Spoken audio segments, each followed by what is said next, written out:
Hi guys, today I'm doing another trade. We're trading a 2010 Nissan 370Z that I bought all messed up and I fixed it up. I didn't really make a video about it because I was just trying to get the car done. All right, so this is the car. It's a base model 370Z. It's got a lot of peeling on it and it's just not as beautiful as it should be, but the car itself, with the work I did, runs flawlessly. So now we're gonna go see what we're trading. Interior, not too shabby, a little dirty, but like I said, we're just doing a trade because we found something nicer and we need something four-door for my kids so I can take them to school and a deli. So let's get it. Let's check this out. We're going to West Virginia. Sheesh. All right, we're in the car. We're driving in there, testing it out. Comment below what you guys think this is, what kind of car this is. And she sounds rowdy.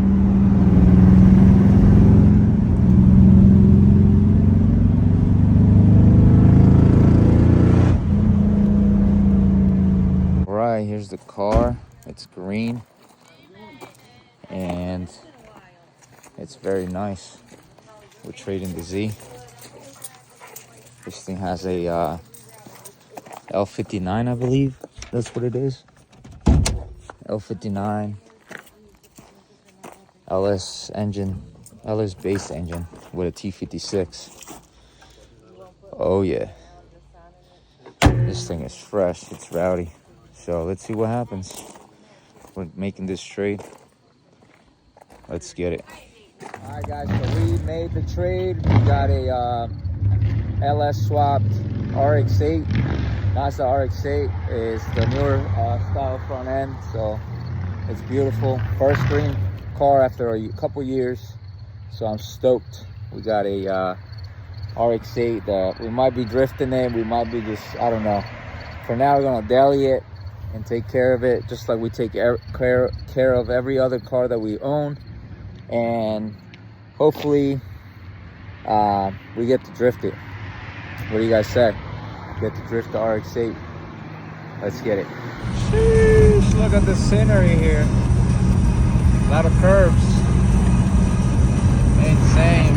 Driving down the mountains of Virginia. Let's get it. Sheesh, LS baby. Oh yeah. Let's get it.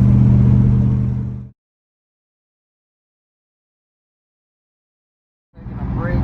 My dad's driving LS swapped RX-8. And I'm taking a quick nap because I'm really tired. Just drove over 7-8 hours, so I'll take a little break. Let's get it. Sheesh. Pop's driving the LS swapped RX-8. Oh yeah.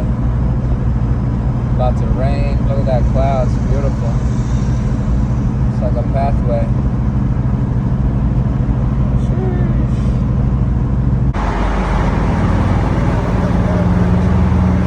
Back on the driving seat.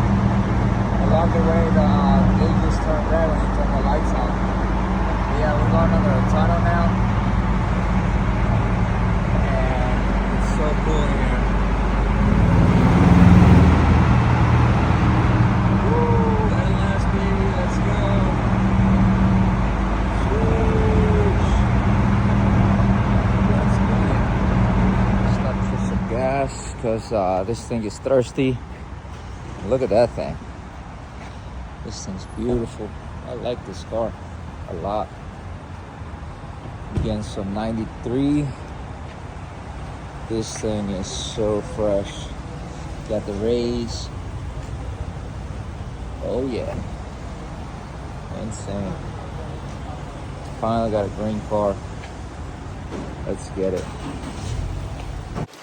All right guys, today I'm gonna be checking over the RX-8 because I already noticed a few issues with it on the way back, on the big drive that we took back. And there's a few issues with it, like there's no heat. The coolant reservoir was low after I drove it for that long. And I'm hearing like something rattling underneath. So not major things. The car drove beautifully.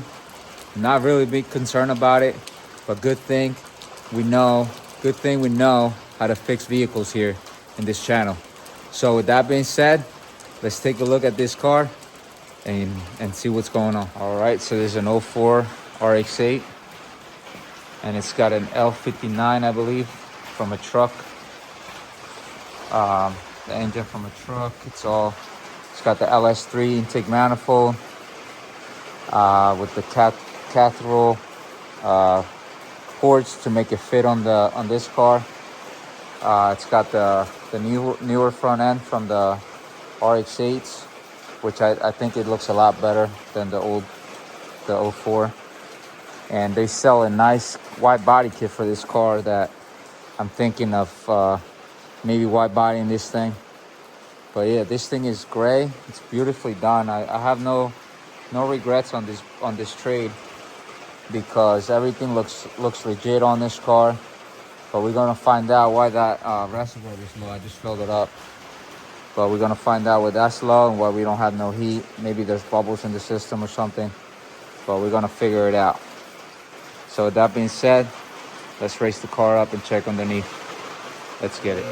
Going up. All right, so the car's definitely clean.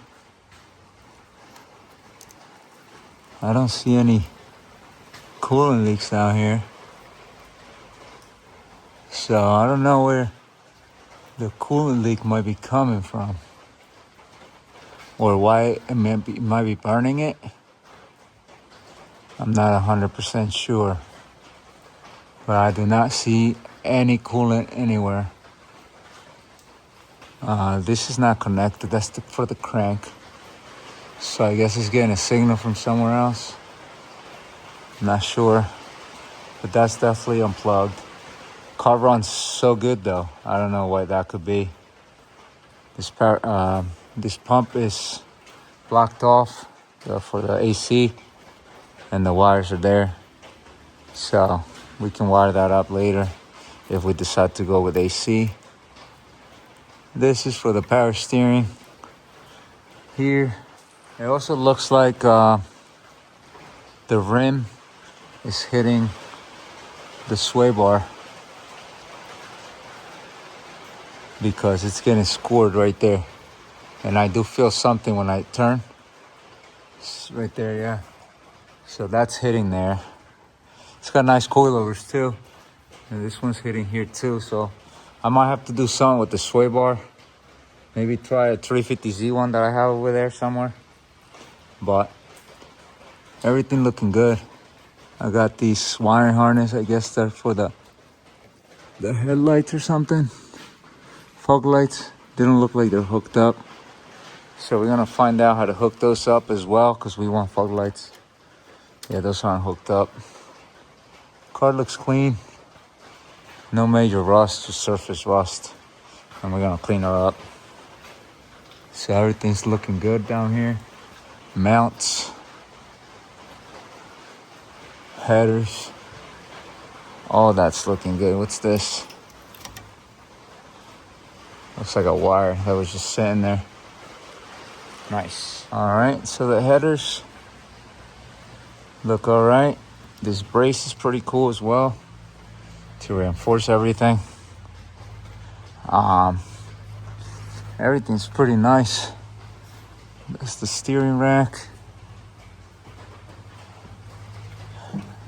Super clean. Oh, we have a small leak back here from this cap here. We're gonna fix that too. Gonna see if we can recap it, or maybe the seal, it's all messed up or something. But everything's good. It's got high flow cats right here. High flow cats. Looks like it scraped a few times. Um, scraped here a few times.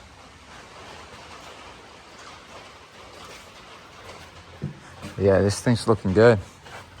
Rear diff looking good. Got some beefy axles if we decide to drift this thing.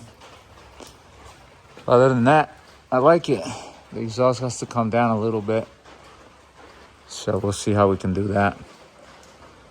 To put those covers on there, because it doesn't have those covers on there now.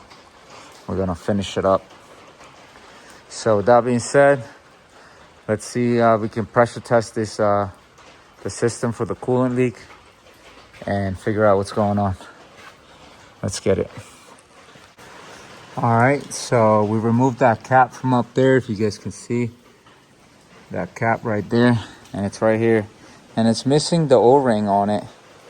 So that's why it's leaking, because it's missing the O-ring. There's no O-ring on it, so we're gonna find an O-ring that fits it, and we're gonna plug it back in. Let's get it. All right, so we found a O-ring for it. Now we can make sure it seals properly in there. So let's put it in real quick. Let's get it. All right, so I did find a coolant leak right there. You see the little dots there? Found a coolant leak there. And then if you look up there, a little bit up more, right there, you see another dot. So it might be just coming from that hose. Maybe just need to be tightened. But I'm also seeing coolant right here. Might be the water pump itself as well. So I've got to figure that one out. But yeah, we do have a leak. So that'll explain a lot. All right, so got to check this hose out. Maybe is too pressed in there. And this needs to come out a little bit. Sometimes when you go over that lip and you tighten them down, they actually leak. So that being said, let's check it out, and then I'll keep you guys updated on everything. Let's get it. So here we have the pressure tester, and we put it on there. And it looks like it does have a leak somewhere, because I had it up to the red line there, and it's already dropping. And the coolant's already dropping as well. So hopefully we don't have a leak inside. Oh, I see a leak actually. Hold on, let's see. Alright, so these tests never fails. Like I said, look, we have a drip there.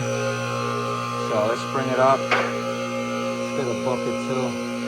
After we put this up, let's see where it's leaking from.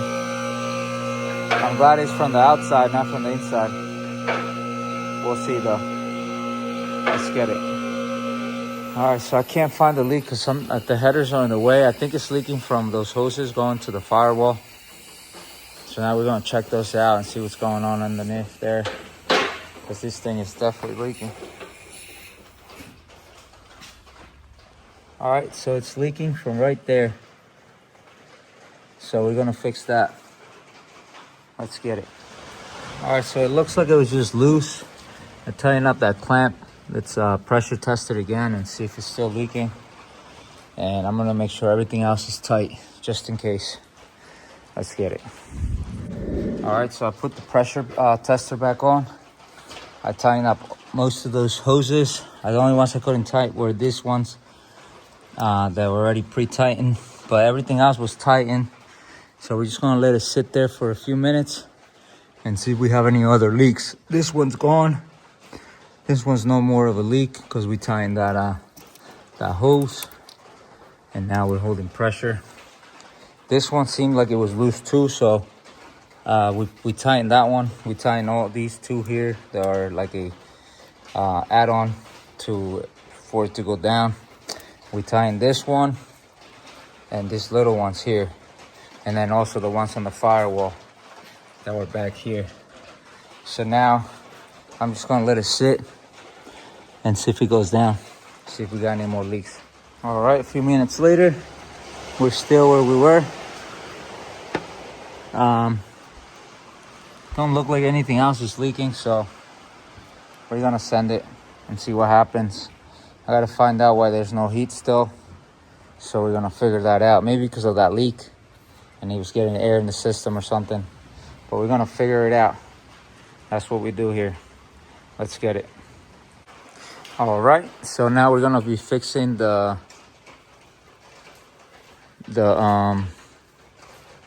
fog lights here with these connectors.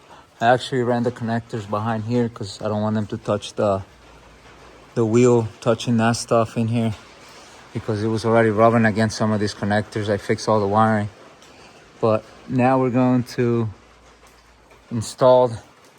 We're gonna remove these connectors, and we're gonna install the ones that the car had, that the fog lights had. So we're gonna convert it into that. They look similar, but as you can see, they're not the same. So we're gonna be doing that and getting these fog lights to work because they're fresh, yellow, fresh. Oh yeah, let's get it. All right, so we all wired up. I ran it like this. This has play on it, so it's not tight. And this side too, same way. Everything's tucked, nothing's touching around here. Everything looking good. Now let's try them on. Let's see if they turn on real quick. Gotta climb these ladders so I don't have to be bringing the car up and down. And moment of truth. Moment of truth. Oh yeah, they look good. Made them work. Let's get it. Let's keep fixing this thing. Now the heat, we gotta see if the blend door is the one that's causing the problem, because the hose is going to the firewall inside the heater core. They're getting hot, so I don't know if we have a clog on the heater core, or maybe the blend door is not operating correctly. Let's figure it out. Let's get it. All right, so we fixed the heat. It was the actuator down there. There's an actuator right down there, and it was switched to just cold, and it was unhooked, so it's not working. But we got the heat now. That's what we wanted for the winter time. So we figured everything out that we had issues with just in a few hours, and we also reading 14.4 on the battery voltage. The car was having a hard time starting as well, so I checked the other connections, and I noticed that the starter connector, where it goes from the starter to the alternator, that was loose. So I tightened it up, and now we have everything working properly. So let's get it, guys. Let's get it. Thank you guys for watching. Hope you guys enjoyed the video on how to fix this RX-8 that I just got, and hopefully you guys learned something from it. Don't ever give up on anything. Don't ever think that just because you get a good deal that it's gonna be perfect. There's always issues with it. That's why they trade you guys. So with that being said, keep it one. We're on their cars, and let's get it.